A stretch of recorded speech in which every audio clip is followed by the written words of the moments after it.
Gamersops is a delicious sugar-free energy drink that I myself consume roughly once per day. Unsurprisingly, that's going to be left right there for the adverts for this one. Because due to the currently, I mean, it's the main spectacle. Everyone's kind of glued to their screens about, right? The conflict in Ukraine. The impact on esports has already begun to be felt even beyond the fact that you could see competitors from the region were affected in the IM Katowice playoffs in CSGO. But going beyond that, we already had some of the big CSGO tournament organisers, ESL, Blast, even smaller events, come along and say that they wouldn't be inviting Russian-owned organisations.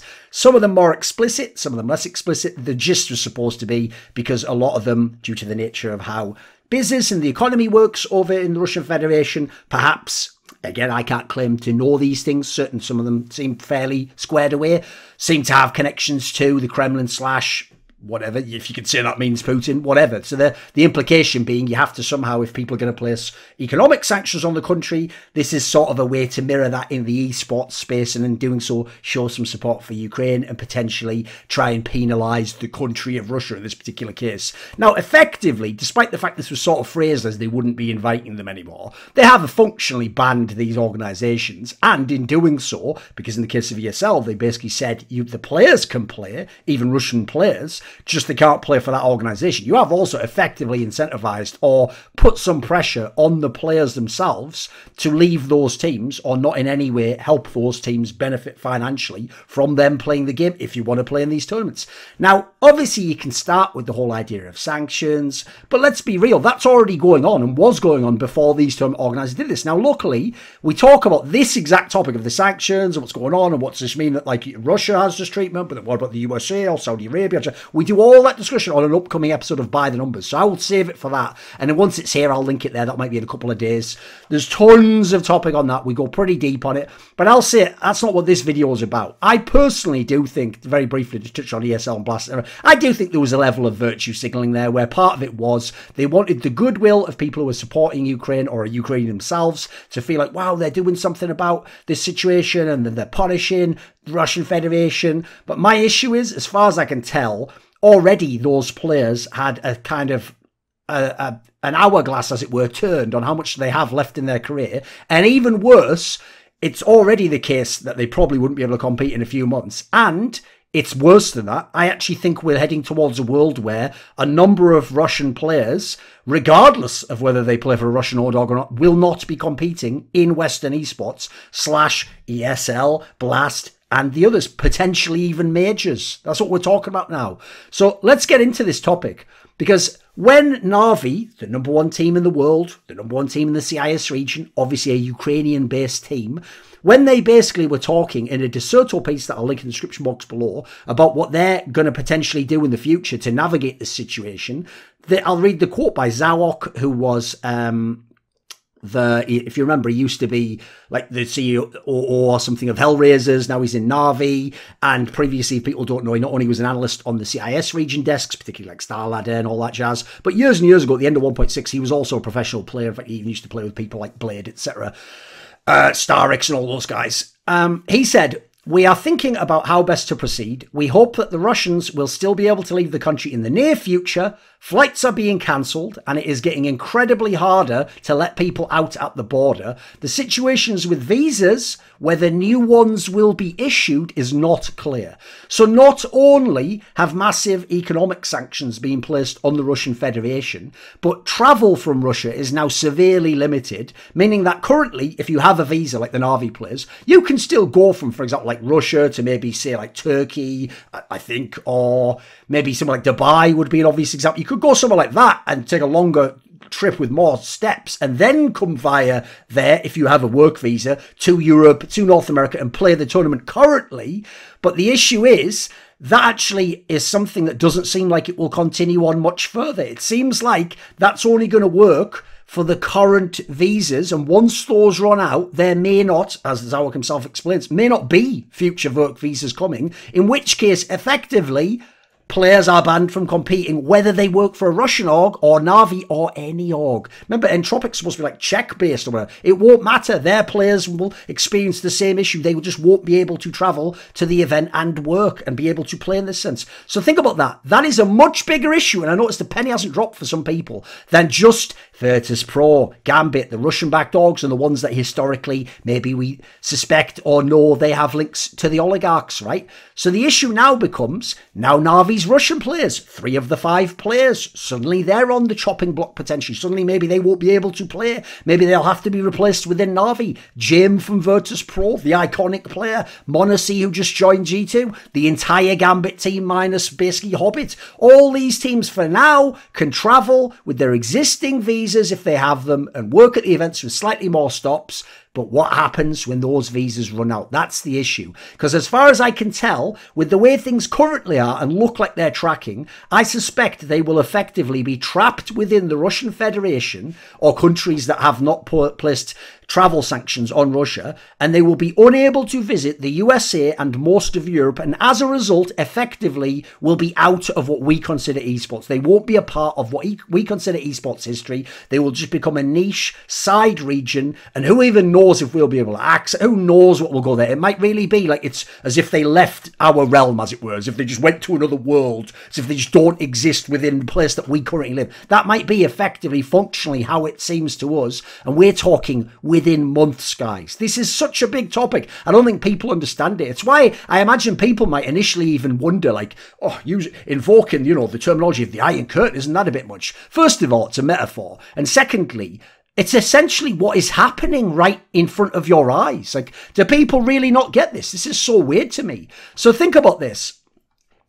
If these teams were to do nothing right now, spoiler, later in the video, I will address what some of the big Western orgs who have these players have spoken about as a potential fix that some of them might be able to get the visas and go out with. But for now, let's imagine they just sat as they were now, and then they just waited till the visa ran out. What would happen? Well, effectively, they would only have internal competition within the Russian Federation, or as I said, other countries that don't have some sort of a travel ban or economic sanctions against them. So this effectively would be a new Iron Curtain in European esports, in Western esports. The difference being, and this is the key distinction, the original one, if people don't understand it, was essentially erected by the USSR in effect that they wanted to keep their people in and away from the influence of the West. This will actually be the opposite, where it will essentially be a curtain keeping Russians out of these other parts of the world. It will be that they won't be able to come into our area, whereas before it was about keeping them in their area by their people. So think about this. This will rend esports history in two from this moment on, because Na'Vi's the #1 team of the world right now. Well, imagine if you find out that Na'Vi only has Simple and Bit. They're the only active players they have that can go to tournaments. So think about how key Electronic was when they came to LAN and winning tournaments. Think about how overpowered Perfecto turned out to be as a support element, and even fragging out of his mind at the major at times. Gambit's entire team minus Hobbit would basically just be done immediately. One of the most promising 5-man lineups in years, and one that had a very real chance this year to do something special with this lineup, akin to what they did online early last year. You'd never get to see that. You never get to know if they ever make it and become, as this 5-man lineup, that special hive mind unit they were in online play. Virtus.pro would lose Jame. Now, as much as I might be critical of his playing style, he's clearly been in the modern days one of the great CIS players. He's been one of the better players to come out of the region. He has his own unique playing style. He has his own fans and his own draw. And he is the defining player, for good or for ill, of Virtus.pro. And has often even been the in-game leader, by the way, and probably was key for some of the reads that he used to make on T-side. So they will go from being one of the hardest teams in the world to beat to it's Hobbit plus a couple of other players, but it won't be though, right? Because Virtus.pro, so logically, Hobbit just goes elsewhere. That's it, right? And then, by the way, who knows what's happening in countries like that? Let's hope everything remains fine for people like him, right, in the future. Who can know what's going to happen within that region as we go forwards? Entropic, everyone remembers how relevant they were at the major. They would lose their whole team minus Lacy, who's also Kazakhstani. So that would mean no more Elian, who, by the way, look, Monacy's already played one LAN. So I'm going to say it right now. currently Alien's the next great CIS Open. Monesi may well turn out to be, but those were the two big candidates you were looking towards. They would just be both wiped off the table. They wouldn't be competing. G2 would lose the aforementioned Monesi, a guy who is only 16 years old, has only played one major LAN, made it to the final, by the way, has played the group stage of a Blast and part of another online tournament thus far. And that would be it. That would be essentially whatever tournaments are next, that would be the end of his esports career in the West. So even, by the way, the tournaments he's played at, he's had these nonsense circumstances. So for IEM and EPL, you've had these positive tests. So Xstars had to miss games. Alexi B's had to miss games. This would be like, guys, if the simple story just ended at the beginning of 2015. So you got to see him like come up slightly. You heard a little bit of back and forth. You saw him at the first major. You were like, oh, this is really promising. Wonder what's going to happen. And then that's it. He just deleted, not in history anymore. And history went on. Well, what the fuck would CSGO history be without Simple? What would it be without Na'Vi? What would it be without Virtus.pro lineups over the years? What would it be potentially right now without Gambit? Exactly. So think of the storylines and how this will be effective beyond just Virtus.pro the org and Gambit the org are gone. Na'Vi's era is just over, by the way, guys, if this happens right now. Because, spoiler, an era's only with that 5-man lineup. So it would be just over immediately because there wouldn't be a Na'Vi of that 5-man lineup. So that would mean no Na'Vi era, but not through any fault of their own. No reigning major champions defending their title. They wouldn't have the right players. Nobody knows if this will kill Simple's chances to finally really stack that trophy cabinet and go for broke and go for the trophies and the records of the Astralises, the Fanatics, the NIPs of the world that in the past used to hold him down, but now he's got the team to beat. So think of all the things they did that he hasn't had the chance to do yet. The chance to go back-to-back at a major, the chance to have an era, the chance to win multiple majors in your career, the chance to build a trophy cabinet with dozens of trophies and win streaks and epic things. All these things potentially were there. It's one of the things that made late last year so exciting, and then the prospect of this stacked top 10 with the roster moves early this year, incredibly exciting. Like, we were all hyped for the best era of CS of all time. But will there even be one that involves Na'Vi in the sense that we consider it? Gambit, like I said, it'd just be deleted entirely. That story just ends immediately, and you can forget about them going to lands. VP's dark horse year that they were looking like they could have had, where they could have been a shocker team to win tournaments and be top 5 consistently, that'll be set back. Even though it's only one player, it's still a big deal, guys. End of the day, oh no, sorry, it'd be 2, because it'd be Flit as well. Oh, that would be an enormous move right there. Then you've got, obviously, Entropic. They would just be basically done. They're also not that massive an org anyway. As I say, Monesi could potentially be done with his career in such a short amount of time. Then there's no small sides, by the way. Like Force and K23 can come up and show some potential and almost qualify for a major. That can't happen. If people don't know, Flick came from Forza. I hoped one day someone like Jerry, the in-game leader of Forza, would actually be able to IGL a team like Na'Vi or Virtus.pro and bring more to the region. Won't get that chance, really, because he's Russian. So this is a tragedy for esports history. Like, this is reminiscent, if you think of how other world events have impacted sport, of when Muhammad Ali was suspended for not refusing to go to Vietnam and he basically couldn't fight for the title or remain the champion at the time. I think of in ice hockey, when you had the legendary Red Army team of the USSR, which was an incredible squad, but obviously, while they remained in the USSR, those players couldn't play in the NHL, etc. They were just stuck in the USSR, so you could never really know, like, is it because they're as a team that they're so good? How would they do individually? What would happen if these talents came and mixed it up with the Gretzkys and the Lemieux of the world? You don't get to know until you get to the point in time when the USSR dissolved, right?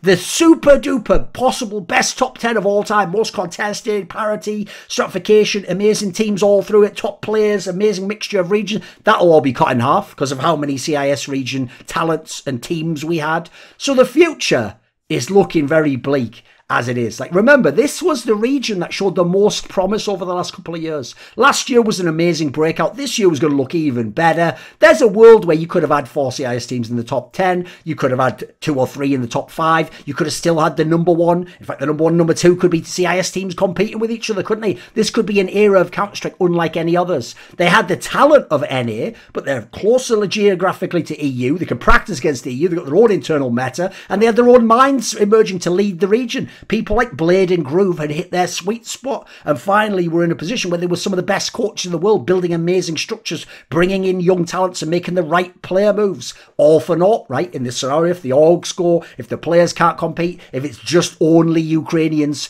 from that area that are competing, you can't have Russians anymore. So I think of other things in esports. Like, if people don't know, in Quake, some of the greatest Quake duel players of all time are from Russia, and then one is from Belarus in Cypher. talking about cooler, unkind, incredible, evil. Go back, Velocity. Some of the best players to ever play Quake came from Russia. People don't know. Well, imagine if this had all happened and Quake was now, there just wouldn't be any of that, would there? In Counter-Strike, I mean, just in CSGO alone, 2 of the majors have been won by Russian players with Gambit and Na'Vi. If you go into CS 1.6, some of the best teams at certain points of time, always nearly at least one in the top 10, were the squads from Russia. If you want to even cite a major from years ago, M19 won World Cyber Games 2002. In League of Legends, one of the best Western teams of all time was Russian. It was obviously Moscow 5, later Gambit Gaming. I will say -1 player, an Armenian. Edward, my old mate, Gosu Pepper. I always make sure to give him that detail because I know he appreciates it.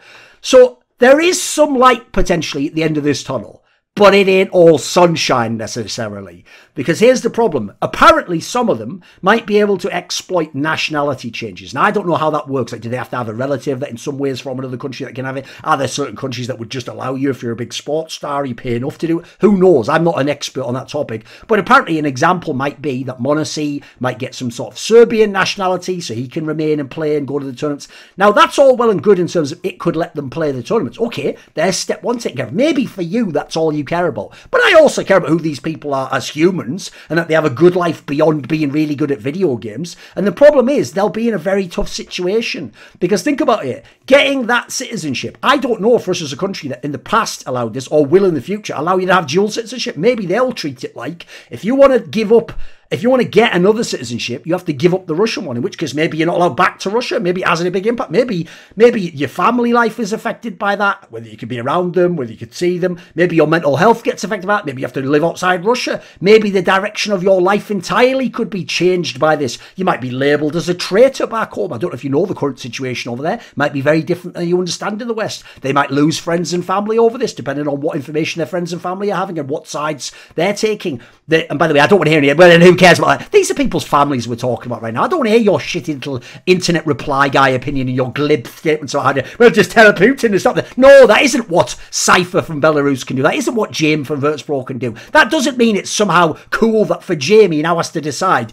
do I want to go and work a normal world job in an economy that's crashing, or do I want to keep making an enormous, exorbitant amount of money playing in the West in a video game, but I might have to leave the country and potentially give up my family and my... Who the fuck? That's it. That's like some Sophie's Choice level shit. I know it isn't in the sense that, look, if it's me and it really was about my family, I'll tell you right now, I'd choose my family. I'm sorry. But then again, these guys, they're not necessarily in that situation. I don't know what their home life is. So in terms of like...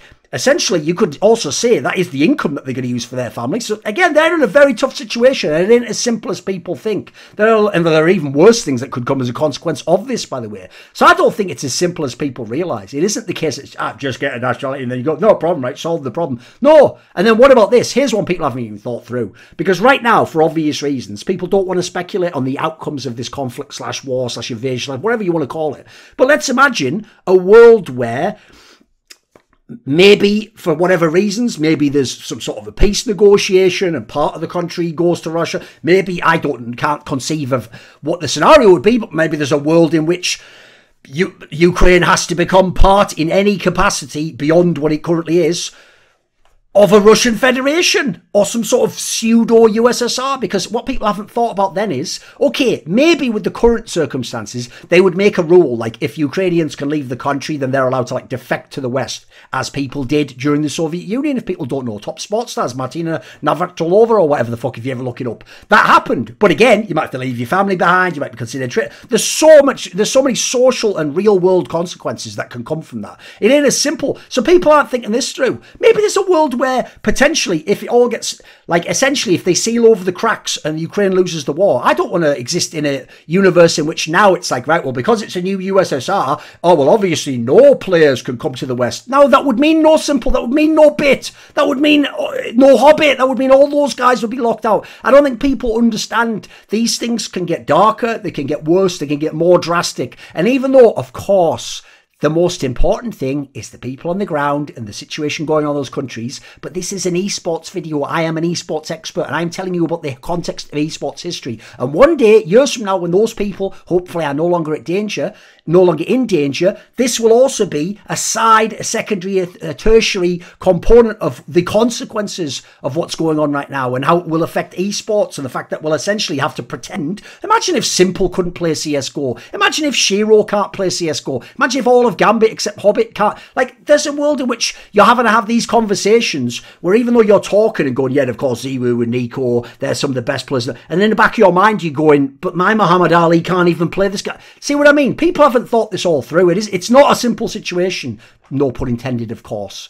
Now, another thing to think about here is there's a world in which if they're cynical enough, trust me, they are, but I don't know if they'd go against the optics and the PR for this. There's a world in which some TOs, like the ESLs and the Blasts of the world, could just host certain events in places outside of the USA or EU. So you could host it in like Dubai or something. I suspect, by the way, bearing in mind there's a lot of the best fighters in UFC are Russian, including people at the championship level. I suspect that's what the UFC will do. They will just hold those events there and have people fight there, and that's how they'll get around it. I think that will be the main way they do it. I don't know in esports if that will be done, but I suspect it could be. It's just they won't be able to compete the whole circuit. So even then, it'll be sort of like a makeshift compromise just to have tournaments with them. And obviously, there's a chance for optics and PR to blow back in people's faces if they do it right now, and to be treated as though you're somehow supporting Russia or you're supporting the wrong side, air quotes, of this conflict, right?